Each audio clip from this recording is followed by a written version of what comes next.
Hey, this is Kevin Winston with Digital LA. We are live at the VOID grand opening today at Downtown Disney, where the VOID VR experience has opened between the sprinkles over here and the former D Street, which is now closed over here. So it's a cool about 10-minute interactive experience, which is totally immersive, where you're inside the world of the Empire, and K2SO is giving you instructions to infiltrate a Empire base on Mustafar. There's lots of fun explosions inside. You get to battle some Stormtroopers and a secret Star Wars villain who you might know of. So don't know if you want us to reveal that, but check our story on our digitala.net page for that. Signing off. Let's go check it out. Coming face to face with danger. It's never felt so real before.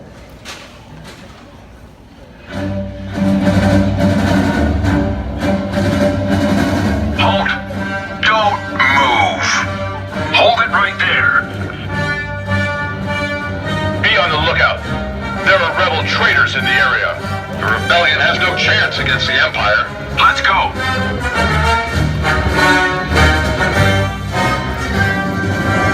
All right, settle down. You match the description of a reported Alliance supporter. Fighters for the rebellion will be found and brought to justice. Copy, Command. The area is clear. We're heading back to base. Move out. That's Hey, good morning, everybody. So Mikey's a pretty hard act to follow, so Mikey, I gotta use a couple of crib notes. So we are thrilled to welcome the VOID to the Downtown Disney family. You know, just 12 months ago, I had an opportunity to, and the pleasure of experiencing the VOID for the first time. And in just a short year later, we're opening here, a flagship location of the VOID in Downtown Disney, just a few steps from where Walt opened Disneyland. You know, at Disneyland, guests enter Main Street USA through a tunnel, and on that tunnel, a plaque above it says, "Here you leave today and enter the world of yesterday, tomorrow, and fantasy." You know, the VOID delivers on these same principles and with their own spin and take on an immersive storytelling experience.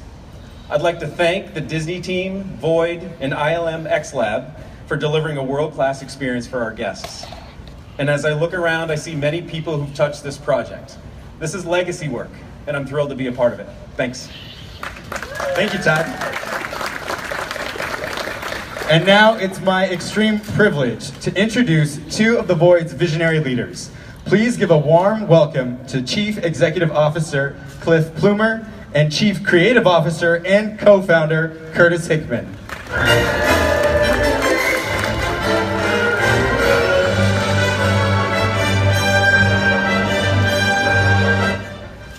Good morning. I'm Cliff. He's Curtis. At the VOID, it's our vision to inspire everyone to explore fully immersive virtual worlds. In Star Wars Secrets of the Empire, you get to be in the Star Wars galaxy and be part of the story. So we're excited to be able to launch this today. And I want to thank everyone at partners at the Walt Disney Company, Downtown Disney, Lucasfilm, ILMxLAB, and the entire VOID team. I mean, it really took a big effort to make this happen, and we're really excited to make this Hey, this is Kevin Winston with Digital LA. We are live at the grand opening day and media preview day for Star Wars Secrets of the Empire in Downtown Disney. Can you both introduce yourselves? Yeah, I'm Mark Miller, Executive Creative Producer from ILMxLAB. I'm Curtis Hickman. I'm the Chief Creative Officer and one of the co-founders of the VOID. Cool. So we just did the experience. It's amazing. What did you learn from the Ghostbusters VR, which the VOID has already done in several locations around the world, that you might have applied to this Star Wars VR? Yeah, we learned a ton, honestly. We learned a lot more about how people behave in a hyper-reality experience, as we call it, like this. And from those learnings, we just applied, honestly, just about all of them to this experience to take it the next level. Cool. So you just used the term hyper-reality as opposed to, say, VR or immersive reality. What is hyper-reality? Hyper-reality is the combination of two different realities to create an even greater reality. That's technically what it is. What we're doing is we're taking a physical world, matching it to this virtual world, and then combining them in a way that hasn't really been done before before to make it seem that much more realistic. So if you see a chair, then you can sit down in that chair. You see a wall, you can lean against the wall. If there's something that's hot, you reach out, feel it, and it feels hot. And so it goes way beyond just seeing something and having it look real. It actually feels real.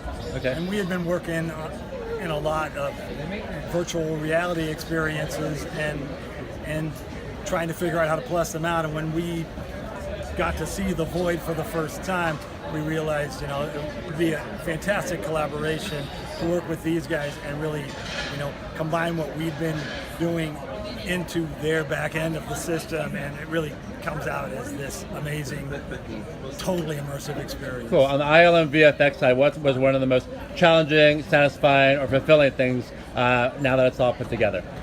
I think the schedule was the most challenging, exciting thing. I mean, our key group who produced this literally went down to the Void for the first time less than a year ago. So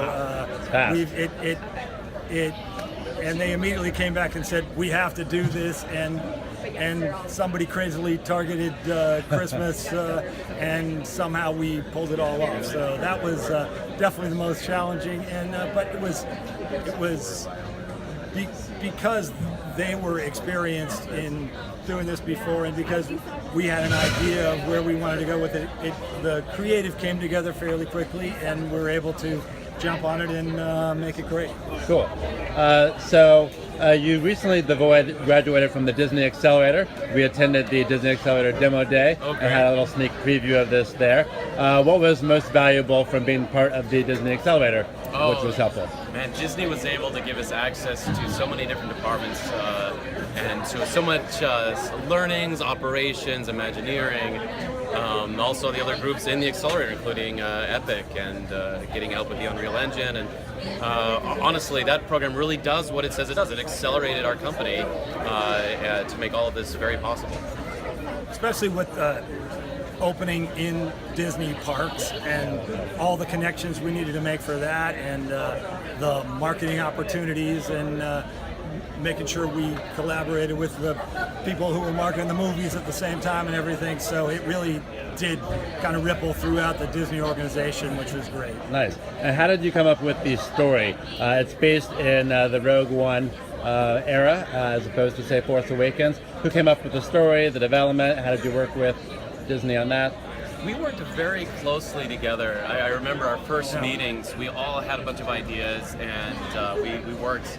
Honestly, it was kind of amazing. Usually things don't go that smoothly, but we had to work quickly, which was honestly in that way kind of helpful, because we got together and said, okay, here's kind of the story we're looking at. Here's some of the things we want to have happen. What are the experiences that we want to have happen? And Darth Vader kept coming up. Go figure. I mean, that helps set your timeline a little bit as well. And it kind of came together knowing what restrictions we had and what things we wanted to have happen. It created an experience that really speaks for itself. And there's a great era between episode 3 and 4 that Rogue is at the tail end of. There's a lot of years there, and there's a lot of we just felt like there's some stories to tell in that era of Star Wars. Awesome. Well, thanks so much. It's an amazing experience. Thank you for your time, and look forward to seeing more cool stuff. All right. Thank you. Thanks. Thank you.